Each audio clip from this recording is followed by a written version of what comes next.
جہاں بھی مولا کے چاہنے والے ہیں ان کو یہ ساری خوشیاں عطا فرما، ظالم کے شر سے محفوظ فرما۔ آج اس مبارک دن کے صدقے میں معبود ہمارے گھروں کو اپنی رحمتیں برکتیں نازل فرما، ہمارے گھروں کو آباد فرما، محمد و آل محمد علیہ السلام کی محبت و معرفت عطا فرما، دشمنوں کو مشت و نابود فرما، پرچم اسلام کو سربلندی عنایت فرما، پرچم کفر و نفاق کو سرنگون فرما، ہمارے محبوب کو متعجب فرما، الہی بحق الزہرا و ابیہا و بابیہا و سبحان ربک رب العزت عما یصفون، سلام علی المرسلین والحمد للہ رب العالمین۔ اللہم صل علی محمد و آل محمد۔ ایک بلندر سوال پڑھے محمد والے اللہم صل علی محمد و آل محمد۔ اعوذ باللہ السمیع العلیم من الشیطان اللعین الرجیم، بسم اللہ الرحمن الرحیم، الحمد للہ الذی ہدانا لہذا وما كنا لنهتدي لولا أن هدانا الله، لقد جاءت رسل ربنا بالحق، والصلاة والسلام على أشرف الأنبياء والمرسلين، سيدنا ونبينا وشفيع قلوبنا مولانا ومقتدانا أبي القاسم محمد اللہم صل علی محمد و آل محمد۔ وعلى آل بيته الطيبين الطاهرين المعصومين المظلومين المنتخبين المنتجبين الأكرمين الذين أذهب الله عنهم الرجس وطهرهم تطهيرا۔ اللہم صل علی محمد و آل محمد۔ ولعنة الله على أعدائهم أجمعين من الآن إلى قيام يوم الدين،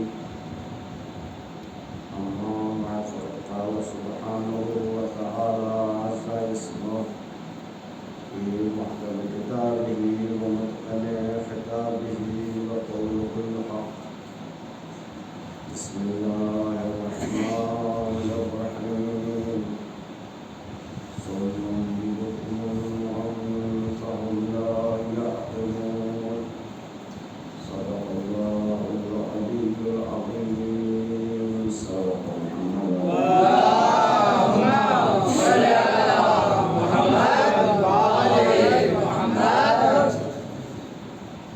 آپ سب کی خدمت میں عید سعید العید کی مبارکباد پیش کرتا ہوں، اور سب مل کر کے امام مولانا اجل اللہ تعالی فائدہ رسول کی خدمت میں مبارکباد پیش کرتا ہوں۔ لہٰذا یہ کوئی وقت نہیں ہے، اور وقت کا خیال رکھتے ہوئے اسی لیے ایسے کسی موضوع کا انتخاب نہیں کیا کہ جس میں مجھے بہت زیادہ گفتگو کرنا پڑے، لیکن جتنی باتیں بھی ہوں گی وہ غدیر ہی کی مناسبت سے ہوں گی، اور یعنی غدیر پڑھنا اور ہے، غدیری ہونا اور ہے۔ توجہ نہیں۔ غدیر بہت آسانی سے پڑھی جائے،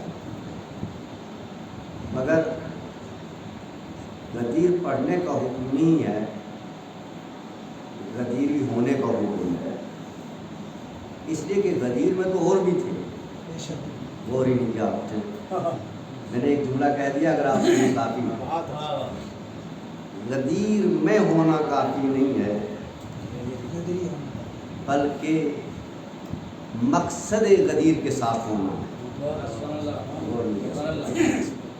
اب بالکل ابتدائی جملے ہیں میرے تقریر کے، کیونکہ بہت سارے لوگ جو میرے مزاج سے آشنا نہیں ہیں، ظاہر بات ہے ایک نئے ذاکر کے لیے، ایک نئے خطیب کے لیے، نئے مجمع کے لیے آسان نہیں ہوتا، لیکن مجھے اندازہ ہے کہ جو باتیں میں کہہ کر کے جاؤں گا وہ صرف پڑھی ہوئی نہیں ہوں گی، عملی ہوں گی۔ یہ بات ہے میرے، اس لیے کہ اسلام وہ ہے جو مردے کو بھی سناتا ہے۔ مردے کو بھی سنانے کا حکم ہے۔ جب ہے اب یہ مردے کو بھی کا اس وقت تک دفن نہ کرو جب تک اسے غدیر نہ سنا دو۔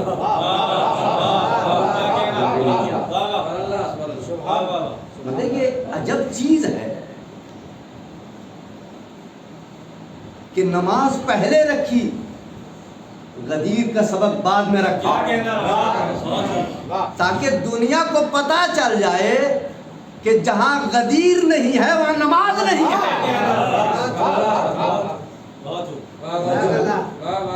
اب یہ عجیب سبق ہے۔ اب جہاں کوئی نہیں ہے، نماز ہے مجمع عام میں، غور کریں، نماز ہے مجمع عام میں، اور غدیر کہاں ہے؟ غدیر اس وقت ہے جب تنہا ہے قبر میں۔ بات کچھ اگر سمجھ میں آ رہی ہو، اگر کچھ بات پلے پڑ رہی ہو، اس لیے کہ میں نے پہلے عرض کیا کہ میں جتنی باتیں بھی گزارش کروں گا وہ کچھ نہ کچھ آپ کی زندگی سے جڑی ہوئی، لیکن سبق پہلے ہے نماز کا، اور غدیر کہاں ہے؟ قبر میں ہے۔ اس لیے کہ پروردگار عالم یہ جانتا ہے، غور کریں، کہ جہاں کوئی نہیں ہے وہاں بھی اگر کوئی بچا سکتا ہے تو غدیر ہے۔ میں جو سبق چاہنا چاہیے، اس کا مطلب یہ ہے جب غدیر قبر میں سنائی جا سکتی ہے تو زندو کو تو زیادہ سنانی چاہیے، زندو کو زیادہ سنانی چاہیے۔ اب یہ بات اتنی روک رہا ہوں، حالانکہ اس موضوع کے اوپر بہت تفصیلی گفتگو ہو سکتی ہے، مگر میں خود مجبور ہوں، میں وقت خیال رکھتے ہوئے اب میں اصل موضوع کی طرف آ رہا ہوں۔ میں دیکھیے کچھ باتیں ایسی ہوتی ہیں کہ ہم پڑھنا اور ہوتا ہے۔ میں ہمیشہ میرا ایک بات ممبر سے کہتا ہوں کہ دیکھیے آپ نے جتنے ابھی کوئی کسی نے قصیدہ پڑھا، کسی نے نعت پڑھی، اور میں مجلس پڑھ رہا ہوں، محفل پڑھ رہا ہوں، کہ میں ایک بات آپ سے پوچھنا چاہتا ہوں، ہم سب کیا ہیں؟ بہت عجیب سوال ہے، ہم ہیں کیا؟ ہم سب ذاکر حسین۔ اگر میں کہہ رہا ہوں نہیں، بس یہ اتنا ہی ہے؟ خدا کی قسم، ذاکر حسین ہونا شرف نہیں ہے، عارف حسین ہونا شرف ہے۔ کیا بنو؟ ذاکر حسین نہیں، ذاکر حسین کوئی بھی بن سکتا ہے، حسین کی تعریف کوئی بھی کر سکتا ہے، علی علی کوئی بھی کر سکتا ہے، مگر یاد رکھنا جس نے علی علی بہت بار بھی کیا، پہنچے ہی نہیں آپ، جس نے یہ کہا کہ اگر علی نہ ہوتے تو میں ہلاک ہو جاتا، اس کا مطلب یہ ہے عارف ہونا اور ہے۔ عارف تھے سلمان فارسی، عارف تھے ابو ذر، عارف تھے عیسی بن عمار، بس تم کو ذاکر آل محمد نہیں بننا، عارف آل محمد بننا ہے۔ صلوات پڑھ دے محمد و آل محمد۔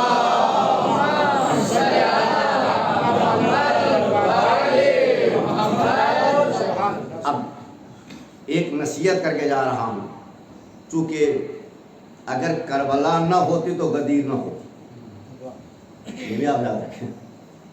یہ جتنی قربانیاں بھی دی گئی تھی کربلا میں، چونکہ میں پھر کیا بات کہوں گا کہ نہ تو ہماری مجلسوں میں وہ رہا ہے سسٹم رہا ہے کہ آنے والوں کو کچھ ملے، اصل میں مجلسیں جو ہیں تو علم کا وہ دریا ہے کہ جہاں سے کوئی بھی پیاسا نہیں جاتا، وہ نہیں جانا چاہیے، لیکن کیونکہ مجلسوں کے رنگ الگ ہو گئے ہیں، سیاست کی نظر ہو گئی ہیں، پارٹیاں ہو گئی ہیں، ہم خدا دور رکھیں ان سے۔ اور میں یہ سمجھتا ہوں کہ یہ دشمنان آزار ہیں۔ یہ کیا ہے؟ ایک ذہن میں رہے کہ کبھی کبھی انسان ایسا عمل کر گزرتا ہے جو آزاداری کا چاہنے والا نہیں، آزاداری سے محبت کرنے والا نہیں ہے، آزاداری کا دشمن ہے۔ کیوں؟ اس لیے کہ آزاداری اتحاد میں لاتی ہے، آزاداری متحد کرتی ہے۔ جہاں آزادار ہیں وہاں امن ہوتا ہے، فتنہ نہیں ہوتا۔ جہاں آزادار ہوں وہاں امن ہوتا ہے، فتنہ نہیں ہوتا۔ اس کا مطلب یہ ہے جہاں فتنہ ہو وہاں آزادار نہیں ہوتا۔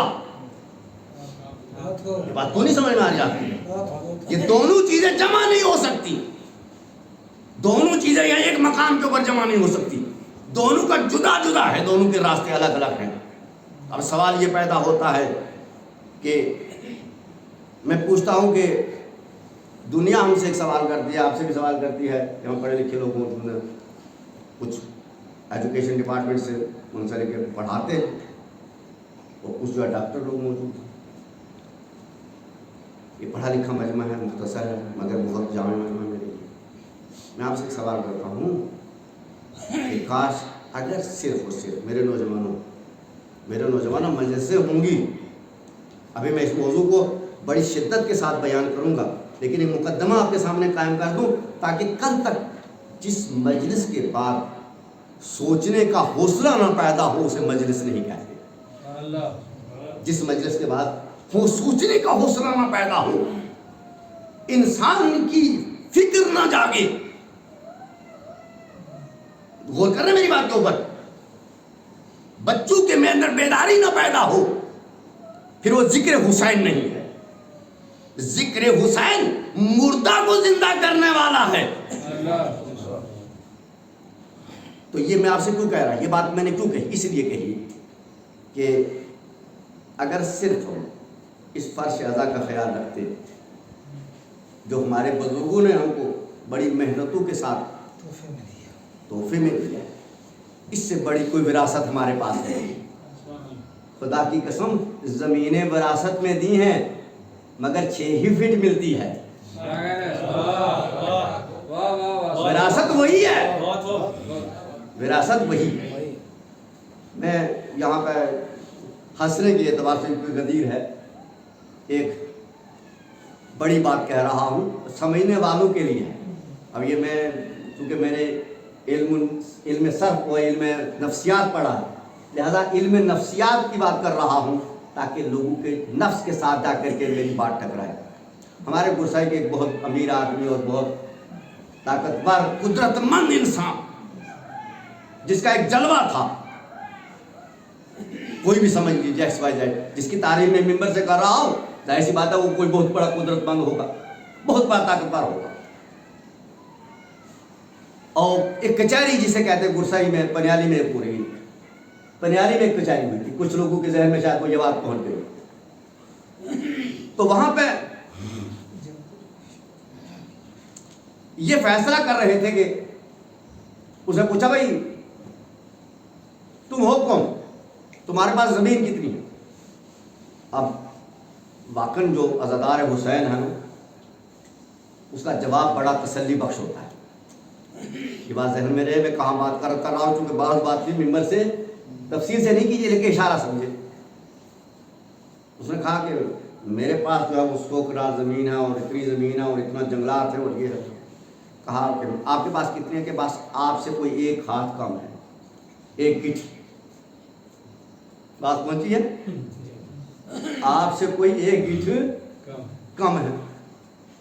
کہنے لگا بھارے وہاں میرے پاس اتنی زمین اور تم کہہ رہے ہو کہ تمہارے پاس جو ہے وہ اتنی ہے؟ اس نے کہا ہاں میرے پاس آپ سے کوئی 1 گٹھ کم ہے۔ مطلب بھائی یہ کیسے کہہ دیا تم نے مجھے؟ کہا اس لیے کہ یہ سب تمہاری نہیں ہے، میں تمہاری قبر کی بات کر رہا ہوں، اس لیے کہ تم تھوڑے قد میں لمبے ہو، تمہیں 1 گٹھ زیادہ ملے گی